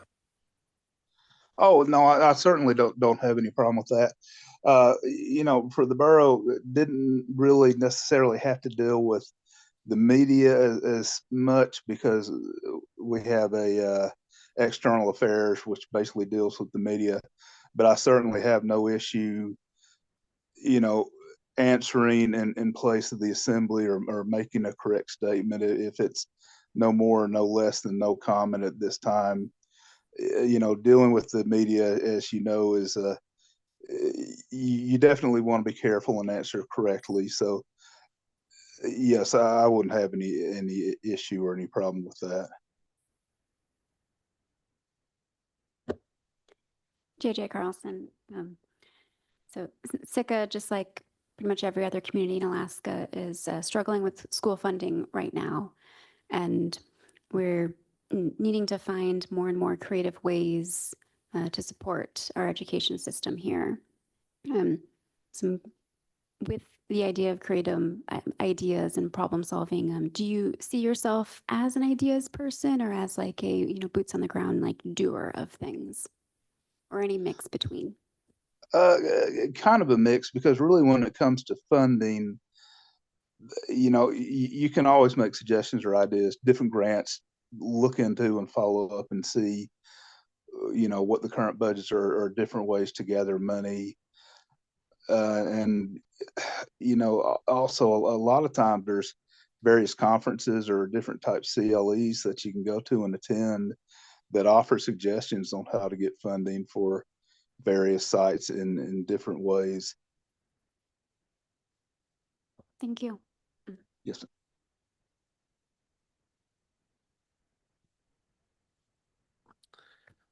This is Chris again. What have you done to remain current in areas of law that relate to Sika's municipal attorney position? Well, I've reviewed and gone over your charter and your municipal code. I've gone back and watched the videos on many of your various assembly meetings, and just kind of, as an attorney, you're always trying to keep up and just do general research, look over the laws, make sure you're up to date on everything that you can be. CLEs, of course, also. Great, thank you.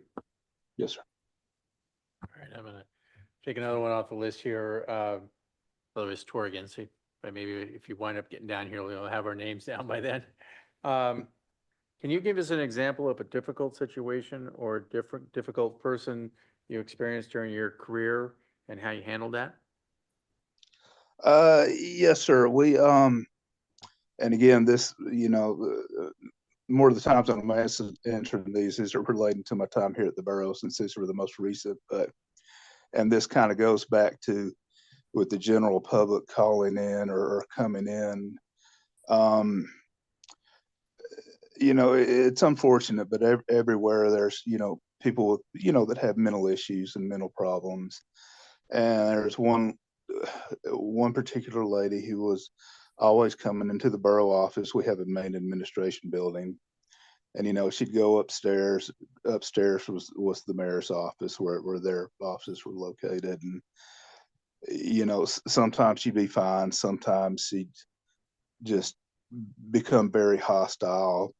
And for whatever reason, she started coming down to the law office, and I just start talking to her, and kind of, for whatever reason, she would be okay after I talked to her for a little while. And sometimes she'd come in, once a month or once every 6 months, and another time she was coming in every other day. So, that was helpful to be able to deal with her, and where she wasn't aggravated or mad or wasn't causing trouble, and would spend the day okay. Kind of same thing for various other people. We'd have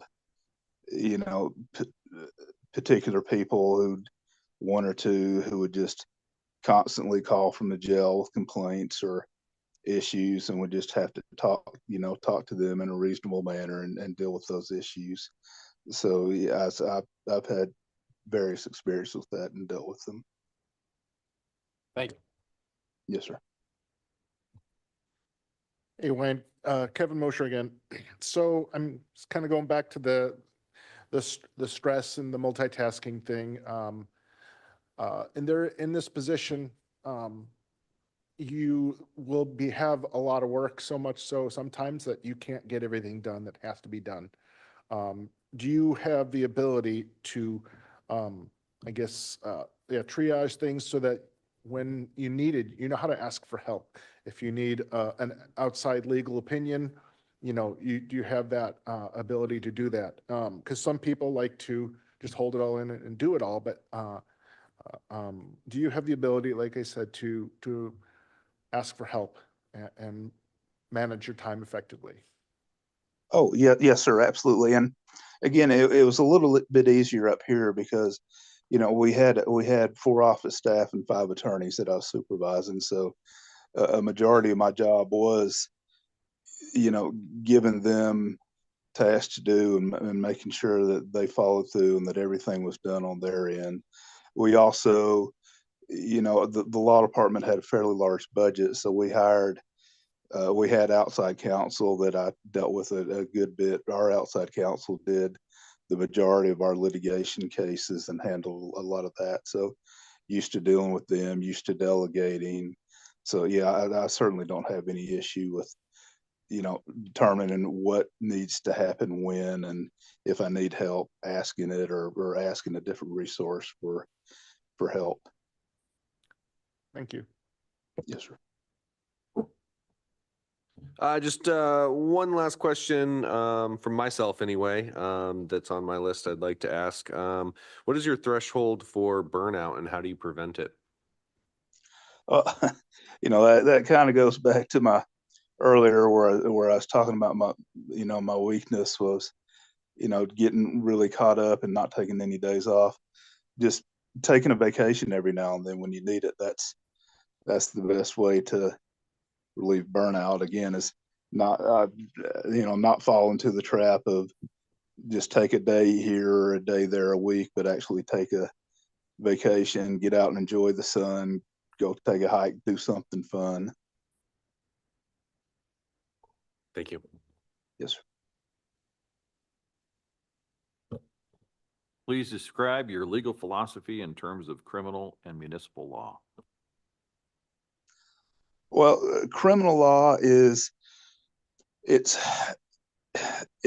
not everybody is guilty, and it's not always about convicting somebody or finding them wrong. You've got to look at the person, look at their history, kind of try and get a feel for them and see what's going on, because just convicting something doesn't always solve the problem. You need to have some rehabilitation to solve the problem, and sometimes it takes giving somebody a break, and they'll move on and they'll correct the behavior and you'll never see them again.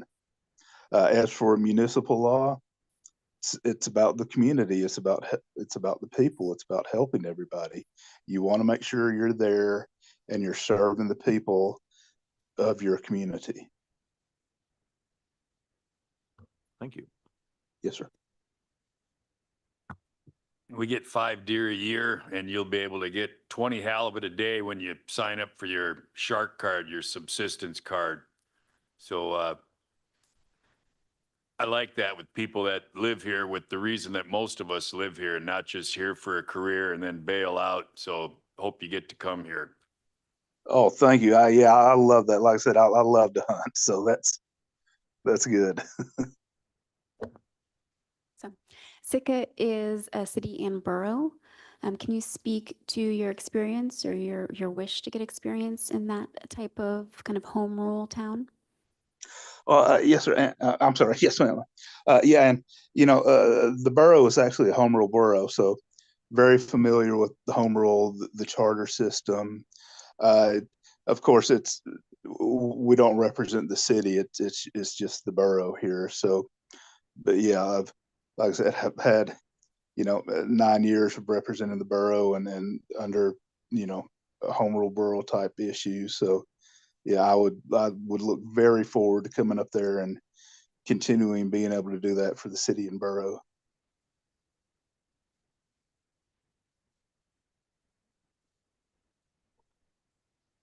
No further? Okay, Tor, any further questions? I don't think this one, we got a little time here. I don't think this one's been asked. So can you talk about an instance where you had to implement a new policy or procedure or something that was, maybe not the way it's been done before? And how did you handle that?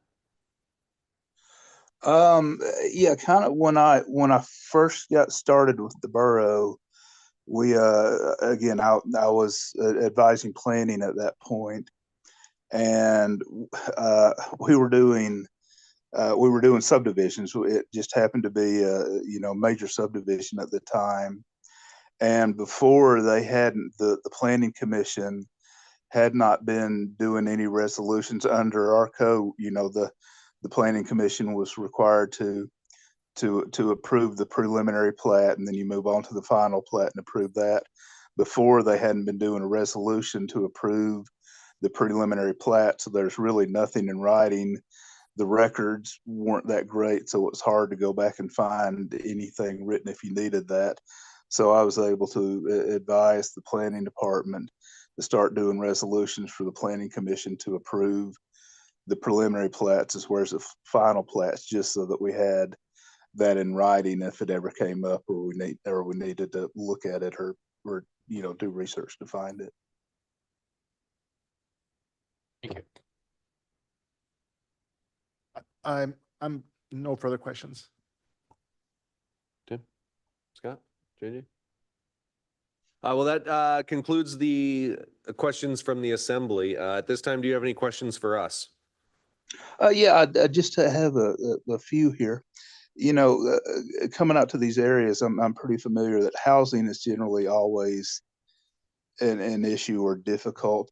And I've kind of looked around and seen a little bit there, but do you have any indication of how, housing availability come May or June or so, or any idea of that at all? So as with most of the nation right now, as you've indicated, housing is a struggle. More so on a isolated island town where we don't have any bedroom type communities. As we go into the busier summer season, rentals tend to decrease. However, in my experience, houses on the market right about now tend to increase. So depending on what you're looking for there, there may be a few more houses on the market, but rentals are going to continue to be tight. But should you be offered the job, I'm sure the staff here at the municipality would try and assist in housing in any way we could. Oh, good, thank you. And just another one is, do you have any idea what kind of timeline you're looking at making a decision, or potentially any other round of interviews? Yeah, so tonight is a preliminary kind of meet and greet type interview. In the past, we've done round 2 and round 3 interviews with our candidates. At times, round 3 has even been an in-person where we would fly you into town and get to know you in person. You can meet community members as well. We are under a deadline with the retirement of our municipal attorney, and we would hope to have some overlap with a new attorney and our current attorney. So time is of the essence of this. However, I do not believe a decision will be made tomorrow. Okay, thank you. And that's, yes, no further other questions. I thank you so much. I appreciate all of your time and your consideration. Yeah, anything last from the assembly or? What was Yeah. it like playing football for Auburn?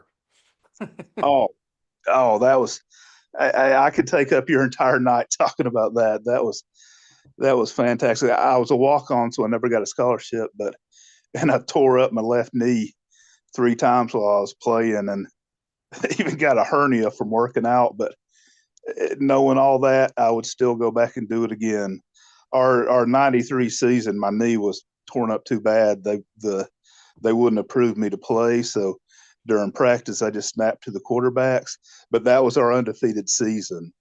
Unfortunately, we were on probation, so we couldn't go to a ball game. We ended up number 2 in the season that year, but that was fantastic. Well, Wayne, I really do appreciate your time tonight. I appreciate your application and your interest in becoming the municipal attorney. And we'll follow up shortly as soon as we know more. Thank you very much. And again, thank you. Yep. Thank you. Have a good night. You too. Bye-bye.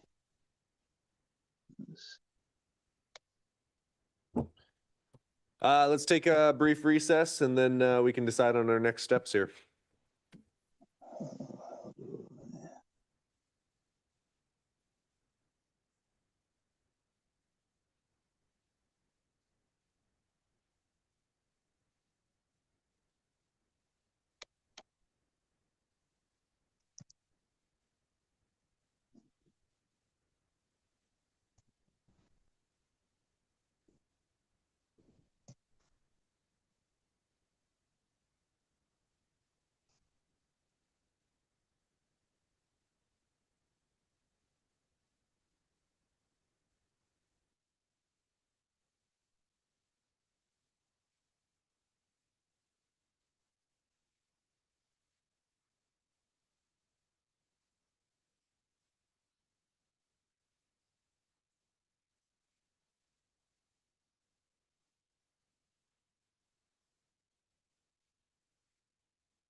straight it up. All right, well, thank you, Assembly, for coming back. The next item on our agenda is a discussion direction decision regarding tonight's interviews. We are welcome to have this discussion in public. We're also able to go into executive session to discuss both of the candidates tonight if desired. I know the motion is kind of written like it would be one candidate, but we can put both of the names on there. Both of the candidates have indicated that we are able to discuss their application in executive session if desired. But I'll leave that up to the will of the assembly, whether we stay here or go into executive session. I personally would feel a little more comfortable in executive session. This, we, it'd be very easy to say something we shouldn't up here now. So with that, I move to go into executive session, to discuss subjects that may lead to prejudice or reputation and character of the municipal attorney candidates. I'm gonna say that, let you fill in the names, and invite Human Resource Generalist Denise Salter and Municipal Attorney into the deliberations. Second. I guess so. It's been moved and seconded to go into executive session to discuss the municipal attorney candidates Anne Marie Billingsley and Wayne Carey, and invite them in when and if desired. There's no public here for public comment. Assembly, or actually Sarah? All right, on the motion to go into executive session, Mr. Mosier, Yes. Yes. Mr. Pike, Yes. Mayor Eisenbeiß, Yes. Mr. Christensen, Yes. Mr. Yestad, Yes. Ms. Carlson, Yes. and Mr. Celine. Yes. The motion passes 7-0, and we'll be meeting in the back corner there in room 7. Thank you.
Motion to reconvene? So moved. All those in favor say aye. Aye. Any opposed? Thank you. The assembly is reconvened in regular session. The assembly met in executive session to discuss the interviews with our two attorney candidates. And at this point, we will be moving forward in our hiring process. So that'll end our business for the evening. Is there any persons to be heard? This is public participation for any item on or off tonight's agenda, not to exceed 3 minutes for any individual. Seeing none, adjournment. Second. All those in favor say aye. Aye. Any opposed? Thank you, Assembly and staff, for your time tonight. We are adjourned.